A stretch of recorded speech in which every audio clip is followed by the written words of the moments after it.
ಗ್ರಾಹಕರ ಜೊತೆ ಮಾತಾಡಿದ್ದನ್ನ ಸರಿಯಾಗಿ ದಾಖಲು ಮಾಡೋದು ಅಂದ್ರೆ ಅದೆಷ್ಟು ಮುಖ್ಯ ಅಲ್ವಾ? ಅದೇ ಎಷ್ಟೋ ಸಲ ಇದನ್ನ ನಾವು ಅಷ್ಟು ಗಂಭೀರವಾಗಿ ತಗೊಳ್ಳಲ್ಲ. ಬನ್ನಿ, ಈ ಪ್ರಮುಖ ಪ್ರಕ್ರಿಯೆ ಯಾಕೆ ಇಷ್ಟು ನಿರ್ಣಾಯಕ, ಇದು ಇಲ್ಲದಿದ್ರೆ ಏನೆಲ್ಲ ಆಗಬಹುದು ಅನ್ನೋದನ್ನ ಇವತ್ತು ಸರಿಯಾಗಿ ಅರ್ಥ ಮಾಡ್ಕೊಳ್ಳೋಣ. ಒಂದು ಕ್ಷಣ ಯೋಚನೆ ಮಾಡಿ. ಒಬ್ಬ ಗ್ರಾಹಕರು ಕರೆ ಮಾಡ್ತಾರೆ, ಆದ್ರೆ ಅವರ ಹಳೆ ಸಮಸ್ಯೆ ಬಗ್ಗೆ ನಮ್ಹತ್ರ ಯಾವುದೇ ಮಾಹಿತಿ ಇರಲ್ಲ. ಆಗ ಅವರ ಸ್ಥಿತಿ ಹೇಗಿರ್ಬೇಡ, ಅವ್ರಿಗೆ ಎಷ್ಟು ಕಿರಿಕಿರಿ ಆಗಬಹುದು? ಅಂತಹ ಗೊಂದಲಗಳಿಗೆ ಉತ್ತರ ಹುಡ್ಕೋಣ ಬನ್ನಿ. ನೋಡಿ, ಒಂದು ಕಡೆ ಸರಿಯಾದ ದಾಖಲೆ ಇಲ್ಲದೆ ಮತ್ತೆ ಮತ್ತೆ ತಮ್ಮ ಸಮಸ್ಯೆಯನ್ನೇ ವಿವರಿಸಬೇಕಾದ ಗ್ರಾಹಕರ ಹತಾಶೆ, ಸಮಯ ವ್ಯರ್ಥ, ಶಕ್ತಿ ವ್ಯರ್ಥ. ಇನ್ನೊಂದು ಕಡೆ ಎಲ್ಲವೂ ಸ್ಪಷ್ಟವಾಗಿ ದಾಖಲಾದಾಗ ಸಿಗುವ ಸಮಾಧಾನ, ವೇಗವಾದ ಪರಿಹಾರ, ಖುಷಿಯಾದ ಗ್ರಾಹಕರು ಮತ್ತು ಪರಿಣಾಮಕಾರಿಯಾಗಿ ಕೆಲಸ ಮಾಡುವ ತಂಡ. ವ್ಯತ್ಯಾಸ ನಮ್ಮ ಕಣ್ಮುಂದೆ ಇದೆ ಅಲ್ವಾ? ಸರಿ, ಈ ಗೊಂದಲದಿಂದ ಆಗುವ ನಷ್ಟವಾದ್ರೂ ಏನು? ಯಾಕಂದ್ರೆ ಕಳಪೆ ದಾಖಲಾತಿ ಅನ್ನೋದು ಕೇವಲ ಒಂದು ಸಣ್ಣ ತಪ್ಪು ಅಂತ ಅನ್ಕೋಬಾರ್ದು. ಇದು ಇಡೀ ವ್ಯವಹಾರದ ಮೇಲೆ ನೇರ ಪರಿಣಾಮ ಬೀರುವ ಒಂದು ದೊಡ್ಡ ಸಮಸ್ಯೆ. ಈ ಮಾತು ಕೇಳಿ, ಸ್ಪಷ್ಟವಾದ ದಾಖಲಾತಿ ಇಲ್ಲದೆ ಪ್ರತಿಯೊಂದು ಹೊಸ ಸಂವಹನವೂ ನಕ್ಷೆ ಇಲ್ಲದೆ ಪ್ರಯಾಣದಂತೆ ಅಂತ. ಇದು ಎಷ್ಟು ನಿಜ ಅಲ್ವಾ? ದಾರಿ ಗೊತ್ತಿಲ್ಲದೆ ಪ್ರಯಾಣ ಮಾಡದ ಹಾಗೆ ಆಗುತ್ತೆ. ಸಿಬ್ಬಂದಿ ಮತ್ತು ಗ್ರಾಹಕರು ಇಬ್ಬರೂ ಕಳೆದೋಗ್ತಾರೆ. ಎಲ್ಲಿಗೆ ಹೋಗ್ಬೇಕು, ಏನ್ ಮಾಡಬೇಕು ಅಂತಲೇ ಗೊತ್ತಾಗಲ್ಲ. ಓಕೆ, ಸಮಸ್ಯೆಯ ಬಗ್ಗೆ ಸಾಕಷ್ಟು ಮಾತಾಡಿದ್ದು ಆಯಿತು. ಈಗ ಪರಿಹಾರಗಳ ಕಡೆ ಗಮನ ಕೊಡೋಣ. ಈ ಗೊಂದಲವನ್ನ ಸರಿಪಡಿಸೋಕೆ ನಮ್ಮ ಹತ್ರ ಯಾವೆಲ್ಲ ಪರಿಕರಗಳು ಅಂದ್ರೆ ಟೂಲ್ಸ್ ಇವೆ ನೋಡೋಣ ಬನ್ನಿ. ನಮ್ಮ ಟೂಲ್ ಬಾಕ್ಸ್ನಲ್ಲಿರೋ ಮೊದಲ ಮತ್ತು ಅತ್ಯಂತ ಮುಖ್ಯವಾದ ಸಾಧನ ಅಂದ್ರೆ ಸೇವಾ ಟಿಕೆಟ್. ಇದನ್ನ ಒಂದ್ ರೀತಿ ಪ್ರತಿಯೊಂದು ಗ್ರಾಹಕರ ಸಮಸ್ಯೆಯ ಜರ್ನಿ ಲಾಗ್ ಅಂತಾನೂ ಕರಿಬೋದು. ಸಮಸ್ಯೆ ಹುಟ್ಟಿದಾಗಲಿಂದ ಅದು ಪರಿಹಾರವಾಗೋವರೆಗೂ ಅದರ ಸಂಪೂರ್ಣ ಪಯಣವನ್ನ ಇದು ದಾಖಲಿಸುತ್ತೆ. ಆದ್ರೆ ಕಥೆ ಸೇವಾ ಟಿಕೆಟ್ಗೆ ಮಾತ್ರ ಸೀಮಿತವಲ್ಲ. ನೋಡಿ, ಫೋನ್ ಕರೆಗಳ ವಿವರ ಅಂದ್ರೆ ಕಾಲ್ ಲಾಗ್ಗಳು, ಗಂಭೀರ ಸಮಸ್ಯೆಗಳ ವರದಿಗಳು ಮತ್ತು ಚಾಟ್ ಸಂಭಾಷಣೆಗಳು ಇವೆಲ್ಲವೂ ಸೇರಿ ಗ್ರಾಹಕರ ಅನುಭವದ ಒಂದು ಸಂಪೂರ್ಣ ಚಿತ್ರಣವನ್ನ ನಮಗೆ ಕೊಡ್ತವೆ. ಈಗ SLA ಅಂದ್ರೆ ಸೇವಾ ಮಟ್ಟದ ಒಪ್ಪಂದ. ಇದೇನೋ ದೊಡ್ಡ ಟೆಕ್ನಿಕಲ್ ಪದ ಅಂತ ಅನ್ಕೋಬೇಡಿ. ಇದು ಸರಳವಾಗಿ ಹೇಳೋದಾದ್ರೆ ಒಂದು ಭರವಸೆ.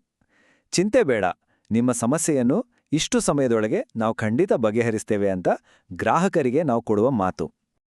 ಒಬ್ಬ ಕೆಲ್ಸಗಾರನಿಗೆ ತನ್ನ ಟೂಲ್ಸ್ ಎಷ್ಟು ಮುಖ್ಯವೋ, ಗ್ರಾಹಕ ಸೇವಾ ಏಜೆಂಟ್ಗೆ ಈ ಸಂಪನ್ಮೂಲಗಳು ಅಷ್ಟೇ ಮುಖ್ಯ. ಪ್ರಾಡಕ್ಟ್ ಬಗ್ಗೆ ಮಾಹಿತಿ ಇರಲಿ, ಪದೇ ಪದೇ ಕೇಳೋ ಪ್ರಶ್ನೆಗಳ ಪಟ್ಟಿ ಇರಲಿ, ಸರಿಯಾದ ಸಮಯದಲ್ಲಿ ಸರಿಯಾದ ಮಾಹಿತಿಯನ್ನ ಬಳಸ್ಕೊಂಡ್ರೆ ಯಾವುದೇ ಸಮಸ್ಯೆಯನ್ನ ಸುಲಭವಾಗಿ ಬಗೆಹರಿಸಬಹುದು. ಸರಿ, ಈಗ ಒಂದು ಗ್ರಾಹಕರ ಪ್ರಶ್ನೆಯ ಪಯಣವನ್ನ ನೋಡೋಣ.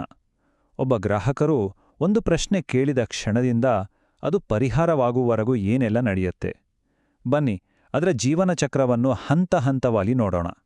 ನೋಡಿ, ಗ್ರಾಹಕರು ಕೇಳೋ ಪ್ರತಿಯೊಂದು ಪ್ರಶ್ನೆಯೂ ಒಂದೇ ರೀತಿ ಇರಲ್ಲ. ಕೆಲವು ಬಿಲ್ಲಿಂಗ್ಗೆ ಸಂಬಂಧಪಟ್ಟಿದ್ದು, ಇನ್ನು ಕೆಲವು ಟೆಕ್ನಿಕಲ್ ಸಮಸ್ಯೆ. ಹೀಗೆ ಬಂದ ಪ್ರಶ್ನೆಯನ್ನು ಸರಿಯಾಗಿ ವರ್ಗೀಕರಿಸಿದಾಗ ಮಾತ್ರ ಅದನ್ನು ಪರಿಹರಿಸಬಲ್ಲ ಸರಿಯಾದ ವ್ಯಕ್ತಿಗೆ ತಲುಪಿಸೋಕೆ ಸಾಧ್ಯ. ಇದು ಈ ಪಯಣದ ಮೊದಲ ಮತ್ತು ಅತಿ ಮುಖ್ಯ ಹೆಜ್ಜೆ. ಗೊಂದಲದಿಂದ ಸ್ಪಷ್ಟತೆಯ ಕಡೆಗೆ ಸಾಗುವ ದಾರಿಯೇ ಈ 4 ಹಂತಗಳು. ಮೊದಲು ಸಮಸ್ಯೆಯನ್ನ ದಾಖಲಿಸೋದು, ಆಮೇಲೆ ಅದನ್ನ ಸರಿಪಡಿಸಬಲ್ಲ ತಂಡಕ್ಕೆ ಕಡೋದು, ಅದು ಎಲ್ಲಿದೆ, ಏನಾಗ್ತಿದೆ ಅಂತ ಗಮನಿಸ್ತಾ ಇರೋದು, ಕೊನೆಗೆ ಗ್ರಾಹಕರಿಂದ ಹೌದು ಸಮಸ್ಯೆ ಬಗೆಹರಿಯಿತು ಅಂತ ಕೇಳಿದ್ಮೇಲೆ ಮುಗಿಸೋದು. ಈ ದಾರಿ ಹಿಡಿದ್ರೆ ಯಾವ ಸಮಸ್ಯೆಯೂ ಕಳೆದೋಗಲ್ಲ.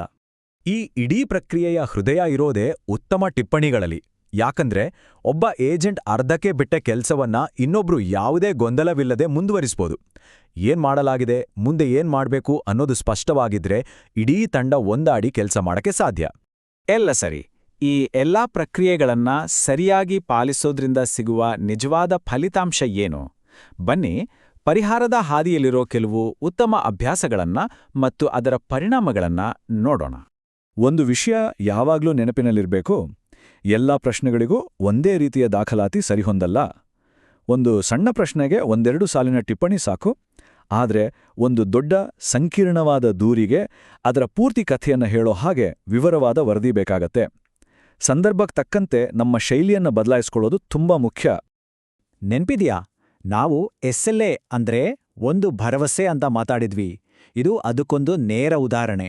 ಒಂದು ತಾಂತ್ರಿಕ ದೋಷ ಬಂದ್ರೆ 24 ಗಂಟೆಯೊಳಗೆ ಪರಿಹಾರ ಸಿಗುತ್ತೆ ಅನ್ನೋದು. ಇದು ಗ್ರಾಹಕರಿಗೆ ನಾವು ಕೊಡುವ ಸ್ಪಷ್ಟವಾದ ಮಾತು.